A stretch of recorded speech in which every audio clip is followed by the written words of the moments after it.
Hi, I've come to ask about the English courses you run for international students. Oh, right. I assume you're a student at the university. Yes, I've just started. Okay. Well, we've got a range of courses. It depends what you think you need and how much. Oh. We can't run everything at the same time, though.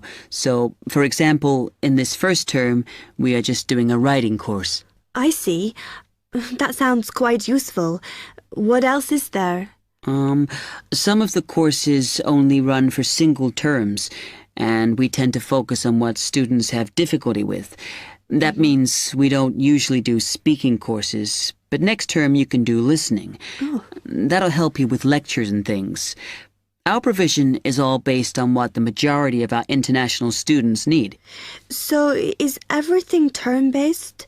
There's nothing that you run all year? Well, let's have a look. Yes, there is a class for vocabulary and grammar every term.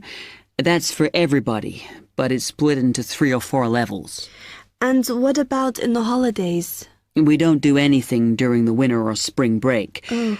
But over the summer, there's just general classes because that's what most students want. A bit of everything. Okay, quite a variety then.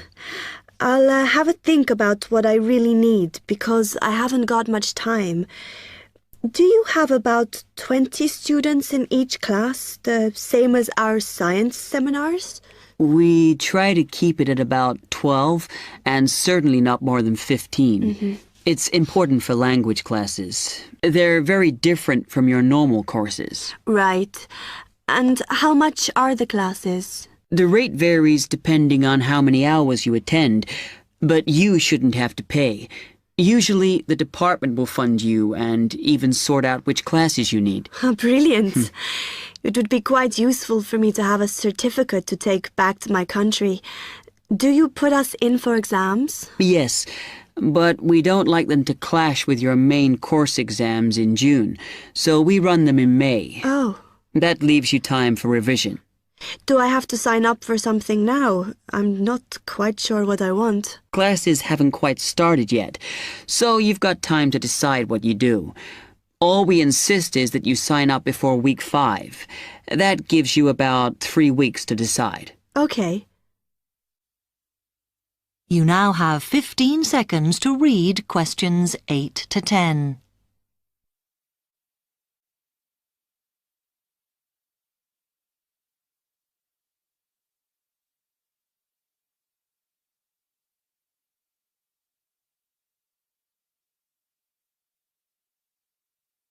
Then, when you've made up your mind, you need to come back here to the administration office to enroll. What do I need to bring with me when I enroll? My identity card, I guess. Yes, or your passport. Uh-huh. Then you'll be given a registration form, which you'll have to show to the teacher when you have your first class. Okay. And should I ask my tutor about which classes I should do then? Yes. Then you get a note from him and give that to the desk when you register. Can I use the computers here as well? Yes. You'll be given a password when you go to your first class. So remember to bring a disk with you to save your work on, as you won't be allowed to save it on the hard drive. Okay. Will I need anything else? Dictionary? We've got loads of those here that you can borrow. But you'll need a notebook as we don't provide paper or files. Okay. Thanks.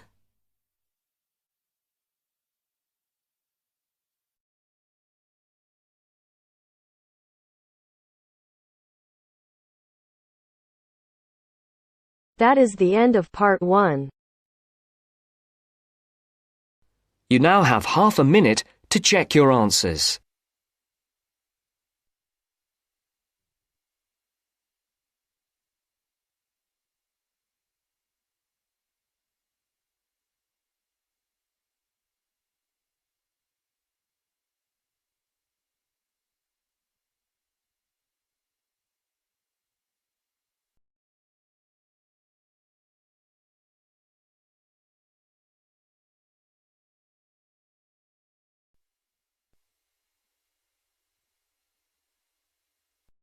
Now turns to part 2. Part 2. You will hear an introductory speech to students at a summer school. You have 30 seconds to look at questions 11 to 14.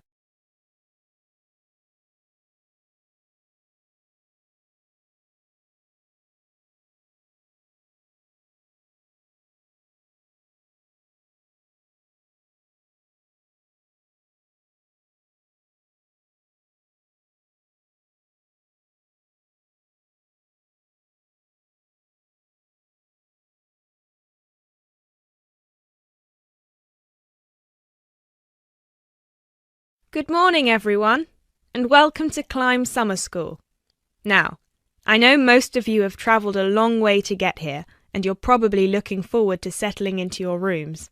So I promise I won't keep you long, but we've got to get through this very brief induction just to make your stay here as pleasurable as possible.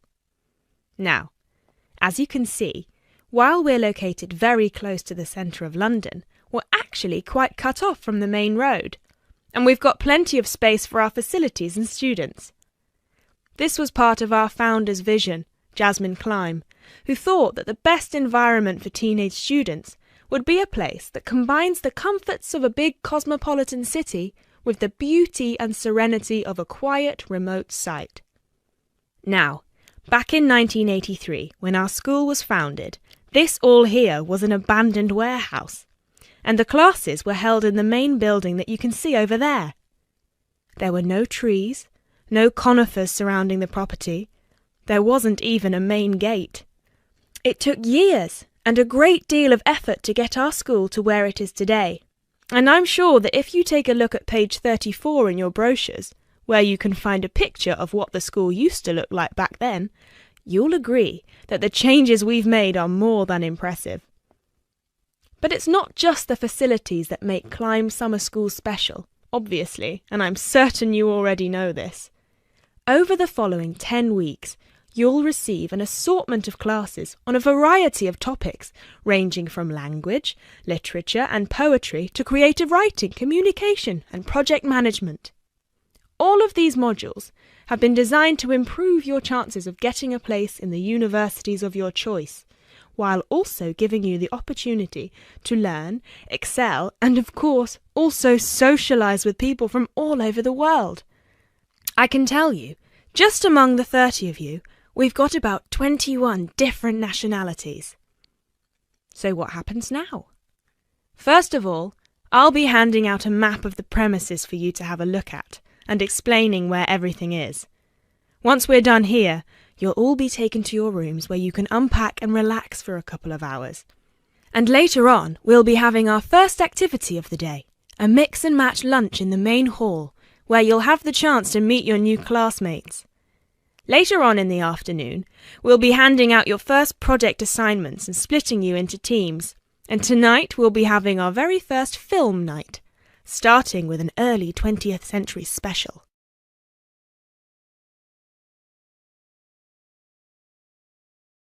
You now have 30 seconds to look at questions 15 to 20.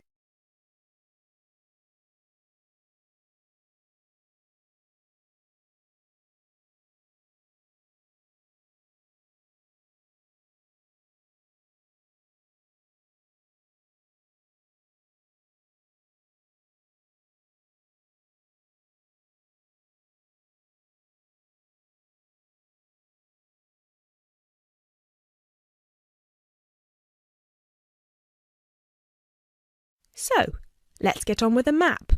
You've already got a version of it in your brochures, so if you can open them to the last page so we can have a look. Very well. As I showed you before, the actual school is right over there in the middle. That's where you'll be having most of your classes. Adjacent to it, you'll find the main hall, which is where we'll be hosting most events, such as today's lunch. On the left from the main building, you'll find a smaller building, which is where the accommodation and welfare offices are located. This is labelled as the garden office at the front, and it's easy to spot because it has a green door. Each of you is assigned to a different residence hall. We've got 3 residence halls in total, 1 on the left and 2 on the right. The one right next to the garden office is Ursula Hall, named after our founder's sister, while the other two are Peter Hall and William Hall.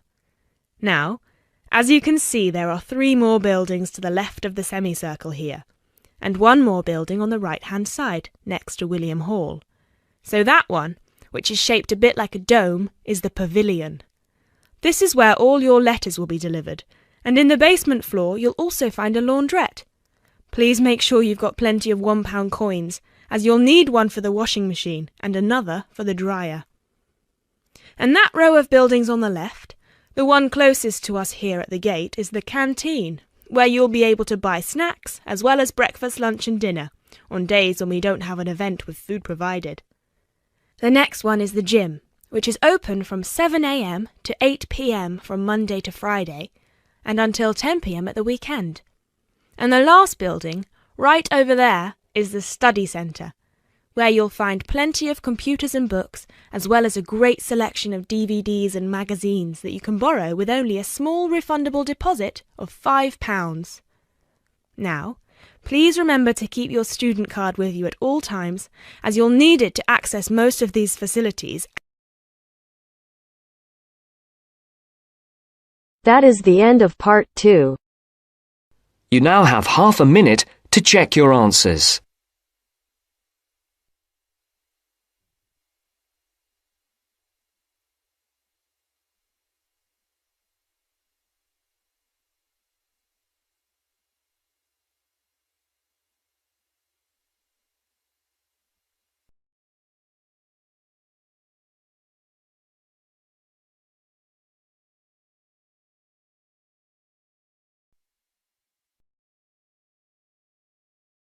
Now turns to part 3. Part 3.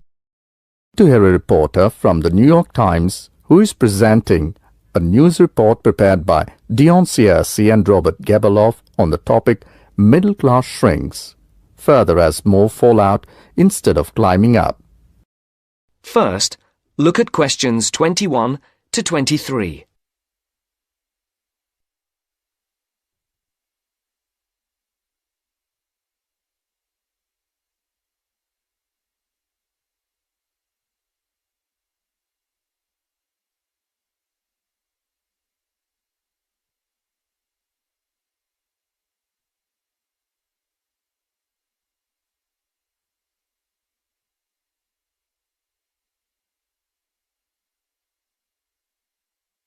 As you listen, answer the questions. The middle class that President Obama identified in his State of the Union speech last week as the foundation of the American economy has been shrinking for almost half a century. In the late 1960s, more than half of the households in the United States were squarely in the middle, earning, in today's dollars, $35,000 to $100,000 a year. Few people noticed or cared as the size of that group began to fall, because the shift was primarily caused by more Americans climbing the economic ladder into upper income brackets. But since 2000, the middle class's share of households has continued to narrow, the main reason being that more people have fallen to the bottom. At the same time, fewer of those in this group fit the traditional image of a married couple with children at home, a gap increasingly filled by the elderly. This social upheaval helps explain why the president focused on reviving the middle class, offering a raft of proposals squarely aimed at concerns like paying for college education, taking parental leave, affording childcare, and buying a home.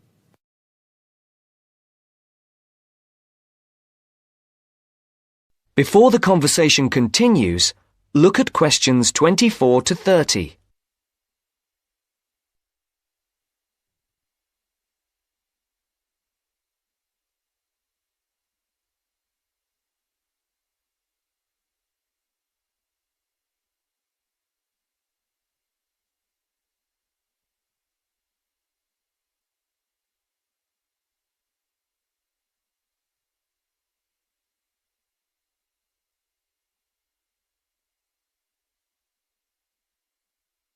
Now listen to the second part of the discussion.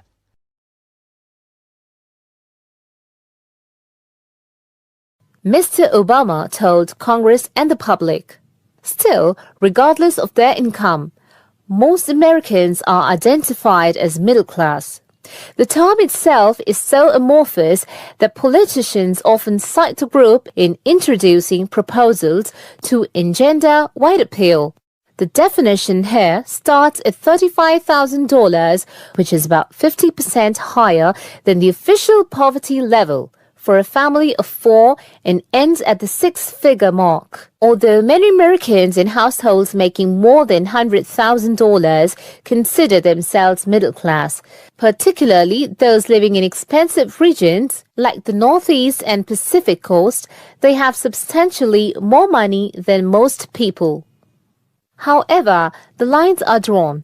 It is clear that millions are struggling to hang on to accoutrement that most experts consider essential to a middle-class life.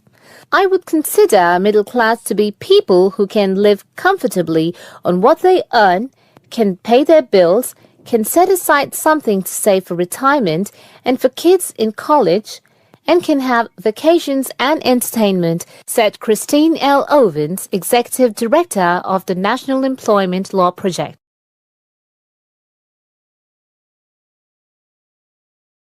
That is the end of part 3. You now have half a minute to check your answers.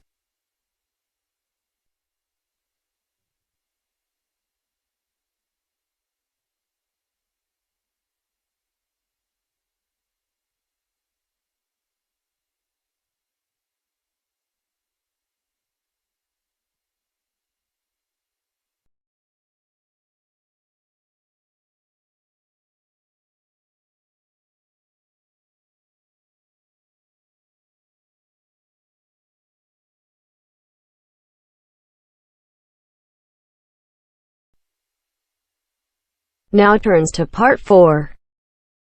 Part 4. You will hear a lecture about English language. You have 30 seconds to look at questions 31 to 37.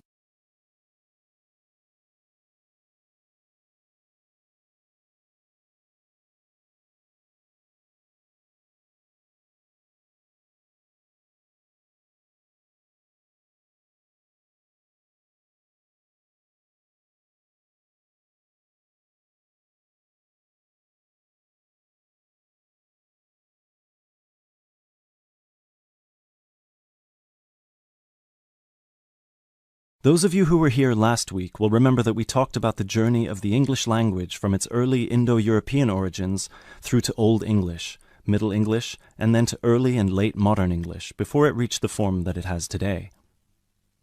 Today, we will be continuing that theme by focusing on the future of the English language and all the places it might go from here. There are about 2.1 billion people around the world who can speak English. Out of these, only 400 million are native speakers, which means that 4 in 5 English speakers are non-natives.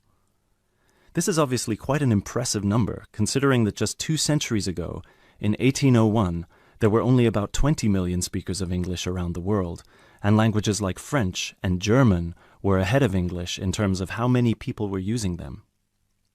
But what does it mean? What it means is that the future of the English language doesn't really depend on its native speakers, but on that massive number of non-native speakers learning it around the world. Has anyone heard the term pidgin before, or Creole? A pidgin is a simplified version of a language which acts as a bridge between two people who don't have a common language, allowing them to communicate with each other. While a Creole is a language that evolves from a pidgin, with the difference that it is fully formed with clear grammatical rules and vocabulary. There are currently dozens of Pidgin and Creole languages based on English around the world, for example, Nigerian Pidgin or Jamaican Patois. These languages are also known as Englishes. What's interesting about these Englishes is how different they sound to, for lack of a better term, proper English. Take the word trousers, for instance. In Sheng, which is a Kenyan Creole language, they're called Longi because they're long. But even versions of English that are recognized as official variations or dialects still differ greatly from each other. Americans and Jamaicans would call the back of a car where you store your luggage the trunk. Britons, Australians, Canadians, and other Commonwealth countries would call it the boot. A subway in the UK is a tunnel under a road that allows pedestrians to cross safely. In the US, it's an underground train.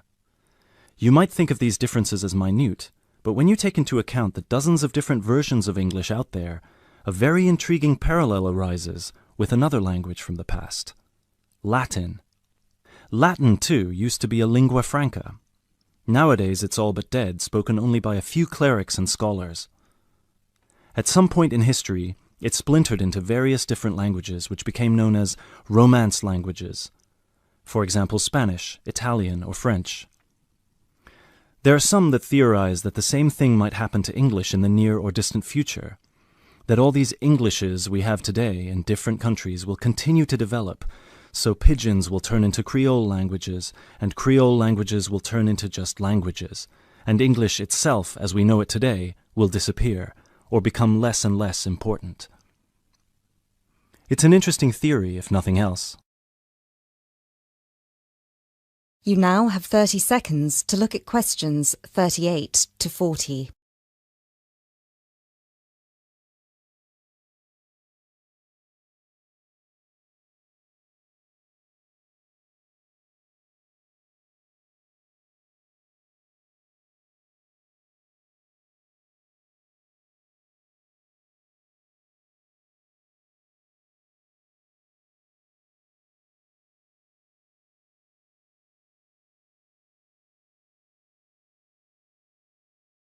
It makes sense that as English grows in popularity, countries, especially those with a strong sense of identity and tradition, will develop their own versions of the language, marked by the idiosyncrasies of their culture. Just think of the contribution of dialects such as Jamaican or South African English. In the past 50 years alone, they've added about 25,000 words to the English language. Most of these related to a local context that wouldn't have existed in English before the spread of colonialism. In terms of numbers, just those are enough for a brand new language. There are some flaws to this theory too, however. While it's true that Latin and English have a lot of similarities in terms of how they developed, or have developed throughout history, there is one big difference. We currently live in an era of globalization. Today, you can be in India and stream an American film or TV series in seconds. You can be in Nigeria and listen to British music. You can be in Brazil and read a novel from an Australian author. Just a few centuries ago, this was unthinkable. So what's the other way that English could go? According to some experts, there's the possibility that it could maintain its status as the world's global language, but with a few differences. Already today, most conversations in English occur between non-native speakers. While many of these might be fluent, the majority probably only have an intermediate understanding of the language, devoid of the nuances, colloquialisms, and complex collocations that native speakers employ in their interactions. This means that over time, English could turn into some sort of world speak, the official lingua franca for the entire world, but in a simplified form. Some scholars have even started trying to develop that version of English by selecting the most useful words in the English vocabulary for non-native speakers to learn. Robert McCrum has compiled a comprehensive list of 1,500 words, for example, a version of English that he calls Globish. And what about traditional native speaker English? It might continue to exist, but lose its popularity, as the previous theory suggests. There are many more theories about the future of the English language, of course. I've only focused on the two main ones because they clearly demonstrate our uncertainty when it comes to how this beautiful language will develop. English is in a unique, unprecedented position. No other language has achieved the same levels of popularity in human history, especially in terms of non-native speakers. So, as this is clearly uncharted territory, Only time will be able to tell us what will happen. That is the end of part 4.